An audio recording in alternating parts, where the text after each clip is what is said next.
Hey there Scapers, my name is Xenavilius and welcome to episode 4 of Road to 1 Bill from the Grand Exchange. In this episode, and in fact in this entire series, I invite you to join me on my journey towards the blue party hat. Now this is only a small portion of it. Now the blue party hat, as you all know, has gone up massively. It's probably like 10 bill right now and it's just an impossible dream. So hopefully this is a neat little series that I can do without having to spend too much time PVMing, which I do anyway. And these are the objectives. Basically I can only use the GE, which is the point of the series, which does rule out methods such as trading with people and going on the forums to find people selling stuff in bulk, because obviously there's GE limits if you want to buy massive amounts of stuff that has a very small limit per 4 hours and things like that. And at the end of last episode we only made 25 mil compared to the 2 episodes before the previous episode when we made, well, 350 mil put together for the 2 episodes put together. We only made 25 mil last episode, so hopefully we will go up on that in this episode. And as usual, I've got a list of all the items I flipped in trying to find the margins. Now, one of the disadvantages of doing flipping is you lose quite a bit of money by trying to find margins, and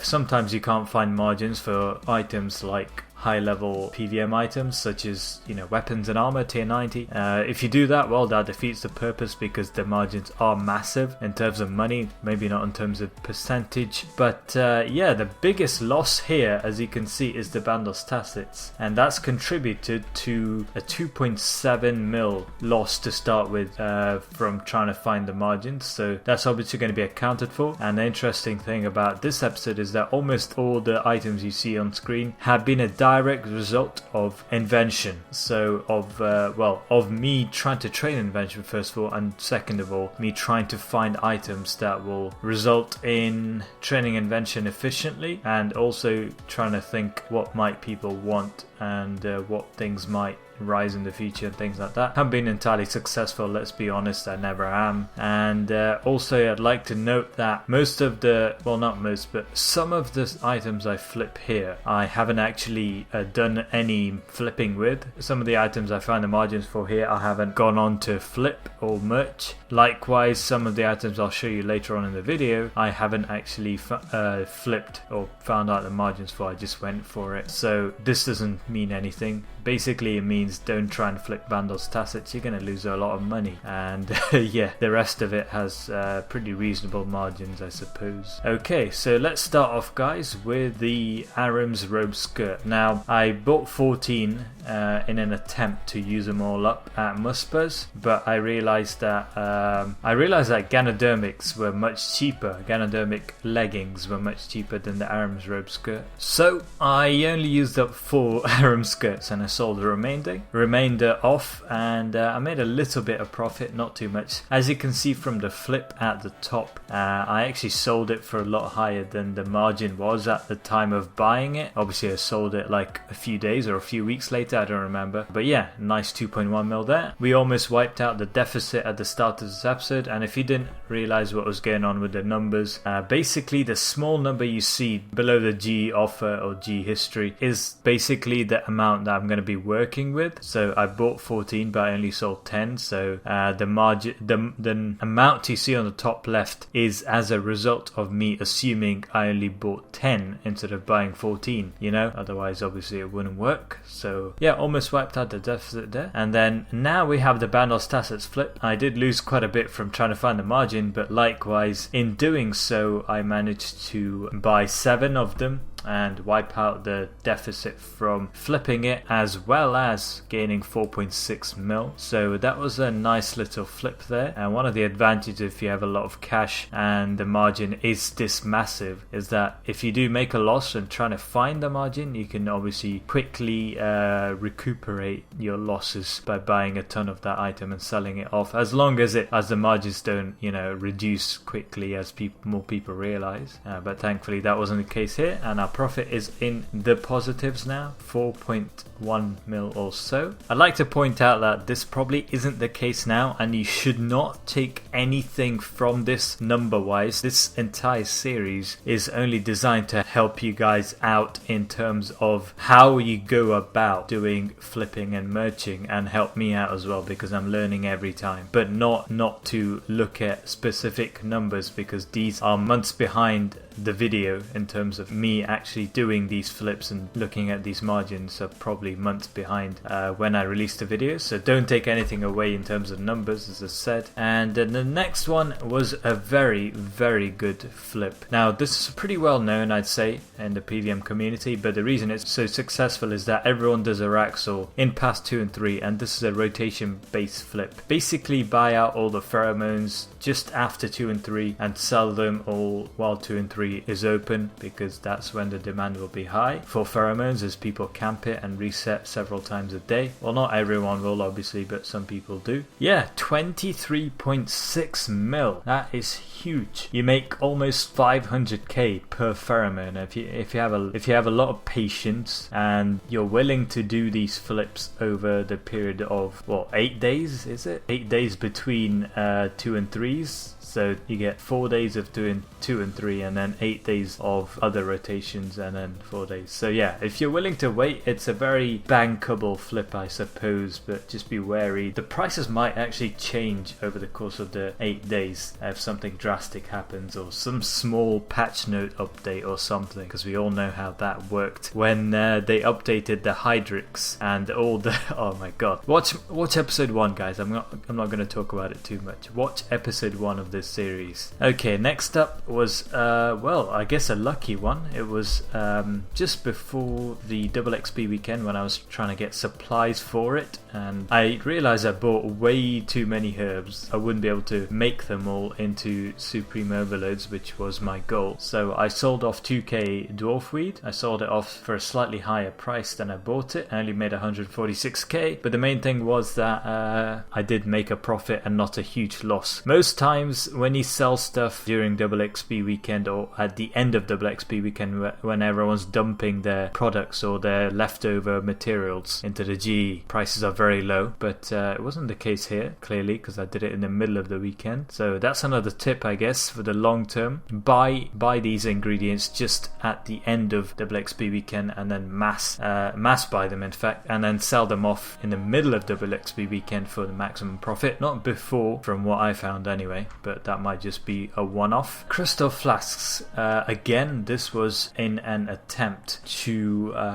get enhancing components for my augmenters for invention, and I realized the margins were quite decent, so why not just buy 1k and make a quick 478k out of it. So yeah, 28 mil, guys, in case you're wondering. 28 mil is the profit for this episode so far, so that's pretty nice. We've already crossed the profit line for the entire episode 3, and now we're at 28 mil for episode 4. We're not even halfway there, so that's great. We're going great, guys. We are going great. And Ganodermic flakes, again, these are very volatile, and I'm not sure what happened exactly. Somewhere down the line the flakes crashed from like 700 GP to currently it's like 400 something GP. I don't even know, but yeah, I took advantage of the high period, I guess. I bought them all over a long period of time, and this is basically the way I train invention. I make Ganodermic ponchos and leggings, augment them, and go to Muspers and Armadillo Godwill's dungeon. So I didn't actually end up selling off most of these flakes. I think there were 210k that I bought, and I only sold off 113k, but still I made 5.8 mil profit, which brings our total up to 34 mil. Not too bad at all. And next up we have one of the highest flips I've done in this episode, and one of the longest. As you all know, shards take forever to buy, and actually it doesn't take that long to sell, but they take forever to buy, especially Garb of Subjugation. navigation shards. I mean, who does God Wars in CS anymore? They really need to rework the shard system. It's a complete disaster. But enough rambling. I guess it was worth the 12 mil profit because it took months to buy, I believe. Okay, not months, but weeks to buy. And as you see from the flip I did, it's a pretty neat margin. The only problem is it takes ages to buy. And if you were doing this as a normal person, what you would probably do is, one, make the margins a bit smaller so that you can buy a lot more, because the wider you make the margins, or the lower you buy, the longer it'll take for you to buy the item, so it may not actually be worth you waiting that long. And two, these will change over time, and that's another thing that you guys probably shouldn't take away from this episode and from this series. You should probably check on your buy offer for these shards every few days and update the offer to reflect the current prices, because if you do what I did here and you just leave it for weeks, then it's gonna either buy really slowly or not buy at all, or buy really quickly because it crashed so much and the price you put in was so high that by the time you buy everything, you're gonna make a massive loss because you set it to buy and you never actually checked on the price and it's currently crashed. By the time you buy everything and you sell everything, yeah, you're gonna make a massive loss. So don't do that. I'm only doing it for this episode, I guess. I got a bit lucky as well because shard prices don't change much. Now, this is my big secret. The secret I've been keeping from you guys for so long. It's this is the item that I was talking about, which used up so much of my money, and it's the Ice Nihil pouch. The reason I didn't tell you guys about this earlier was because it was so much money stored. It's actually not just the Ice Nihil pouch, a few other things as well, but I haven't shown you guys yet, but I will once I sell it off. I spent so much money on it and it crashed immediately after I bought it, and I had a dilemma to deal with. Should I hold on to it and wait until it goes back up again, which may not happen or may take months to happen, and if I do that, then I potentially wasted the opportunity to use that money on something else which could have given me quicker cash or made up for the losses, even though I might have incurred some pretty nasty losses. But should I do that or be lazy and just wait months and be patient for it to go back up? Well, I chose the latter option, and even though I made a 1.9 mil profit, it took months to sell, around 4 months between when I bought this and when I sold it, just because I was patient. Probably shouldn't have done that. Probably should have just sold it and taken the losses and used that money to flip something else that would have given me a profit, but whatever. 48 mil guys, almost at 50 mil for the episode, and there we go. We are at, oh no, we're not. This is another secret of mine, guys. Wait, what? I bought 20k Ghostly Essence. I only sold off 4.4k. What is going on? Where's the rest gone? That's kind of spooky, isn't it? Lol. I just said spooky. Wow. I should just quit. That was the best pun ever. I should just quit right now. Quit making YouTube videos and make pun videos. Okay. I can hear your awkward silence from here. It's deafening, guys. If anything, I guess I made you cringe and I exercised a few of your facial muscles, so give me some credit. 240k, I don't think I should deserve too much credit for this. Yeah, the truth of the matter is I probably did another Ice Nihil and waited for the rest for the Ghostly Essence to go back up, because currently it's way lower than the price I bought it for. I'm sorry about the mess again. I need to be more patient. Why do I keep cancelling offers and buying more and then cancelling and buying more? Anyway, this is what you guys should be doing, okay? You shouldn't just put stuff to buy. Like I said, don't just put stuff to buy and dump and wait for ages, because the prices will change. This is what you need to do, and you need to look for the update in price, as you can see from my margin checking. So to start with, it was around 500k. The margin was around 28k, and then it went down to 329k, and the margin was around 48k, I believe. So the margin was higher and the price went down. If I kept buying the stuff at 500k, by the time I realized and I went about trying to sell it, I would have made a massive loss. So I cancelled the offer, bought some more at a lower price and so on, and in the end that turned out pretty nicely. For some reason I sold one less than I bought. I don't know what I did with that one hand cannon, but yeah, 10 mil profit, guys. Pretty nice, pretty nice. And and 58 mil right now. This is once again an example of the fact that I don't actually actively go about finding things to flip just because, well, I can flip them. Well, I did for the previous case, I suppose. I did for the hand cannons. I was never going to use up so many of them, but that was because of invention. But this is because I needed food to survive. Well, you don't need food to survive, you just need food to heal up in RS. And I guess you do need food to survive. I'm rambling now, I apologize. I do really need to stop. But yeah, I realized that the margin was reasonable and it was a nice little flip of 37k, guys. Lol, 37k. Why did I even bother? Why did I even bother? And next up we have the bankable Scrimshaw of Cruelty, a regular feature in all our episodes, and I'm happy to say it hasn't let me down again. Made 5 mil off flipping just 13 of them, so not too bad. It's a real banker, guys. PVMers will always need Scrimshaws. They are still the best things, I believe, even despite the Godbook buff last Monday, was it? I don't remember exactly, but they are still bankers, so definitely flip them as much as you can. And it's not too risky as long as you just check out the price every few days to make sure it hasn't crashed or something. And the first big item flip, I guess, the first big high level or high tier item flip, this is what I should have been doing. This is a typical overnight flip, if you like. So when, I think it's the Americans, the most number of people that play RS from one country is from America, so what I tend to do, I guess, is okay, I don't tend to do this, but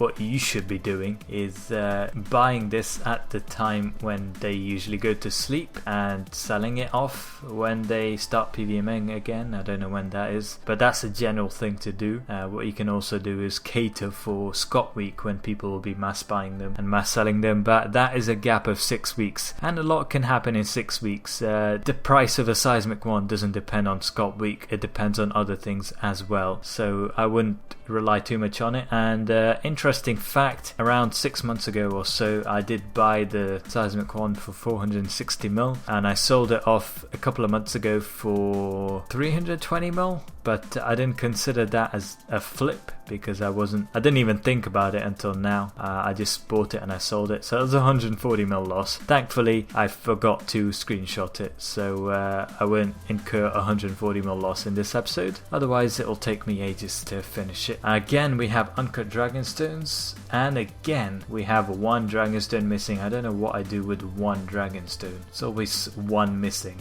But anyway, 9.3 mil, nice little flip. I think it was just before the double XP weekend and then selling it during the double XP weekend or something like that, I'm not sure exactly, but it is a nice profit and we're at almost 80 mil, guys. That's really good going. Okay, so now we have water runes. I decided to do these because I figured the margins are pretty nice. 17 mil 17 GP 24 GP, that's a really big margin, but the problem is there's a buy limit in the G. I don't know how much that is, and that means you can't really flip these for massive profit, but I guess the margin is good, so if you're only looking for quick money, got a banker here. And I did actually check out all the runes, not just this one, but this one was the joint cheapest, so I went like, why not, you know? Either Earth Barrage or Ice Barrage, both are equally cheap, so I think I used some of the runes. I think I bought 100k water runes or something, just for my personal use as well, so double whammy here.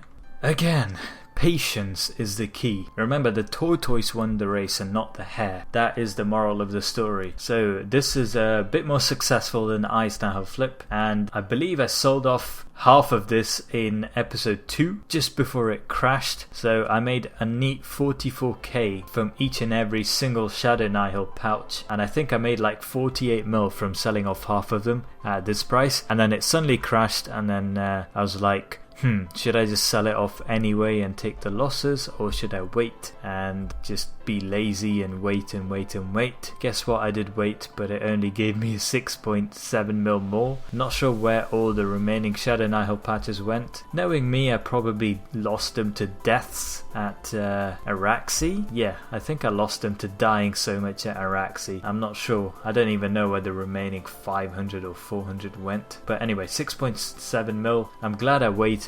I managed to sell off, I guess, 2/3 of it, or even 3/4 of it. So I'm a happy man right now. We're at 84 mil, guys. We're at 84 mil. Couldn't quite replicate the heights of episodes 1 and 2, but nevertheless I'll take it. And to end the episode, as usual, I've left the biggest profit till the end, the best flip ever, the largest profit margin, and the most unlikely item that you would think would give you a profit. Drumroll please, guys. Big secret is about to be revealed, and it is a raw rabbit. I'm sorry to dash your hopes and dreams, but there is some good news, and I wasn't entirely lying about this. As you can see, the profit margin is between 202 and 421. Now, if you're patient enough and you wait decades, you could probably make bills from this, but it bought so slowly that over the course of 2 weeks I only bought 15 raw rabbits. I guess you could buy more if you were a bit more patient, but I made 3.2k, guys, 3.3k. My biggest profit from a single flip so far, and I'm very proud to say that yeah, my total's at 84.7 mil for this episode. Not quite the 200 mil or something that I got from episode 2, but we are at 460 mil, 460.8 mil, almost halfway there to the 1 bill target. All it takes is one lucky flip, and even if it does take one lucky flip, I'm not going to shy away from saying that is the end of the episode, but I suspect that's quite far away. I hope you enjoyed it. I did try to vary it up a bit, and I hope I shared some useful tips and tricks with you guys. The most important thing to take away from all this is to not let your offers stay there for too long. Make sure you update them as you see the prices change. The next time, hopefully, I'll be doing more flips. I did say that for this one. I did quite a few flips for small profits, but it's not very fun to look at as a viewer, so I think I'll stick to my forte of doing PVM related item flips and large quantities, enough to give me like 10 mil or so per flip, but that means I do need quite a bit of money in my pouch, which I don't currently have thanks to a lot of useless offers in the G. But anyway, guys, the next episode will be in the summer because of exams, so I'm just going to leave a few items in the G to buy, and hopefully they will all buy over the course of the summer before the next episode and before I finish my exams, so that I can make a nice episode of massive profits or massive losses depending on how well it goes.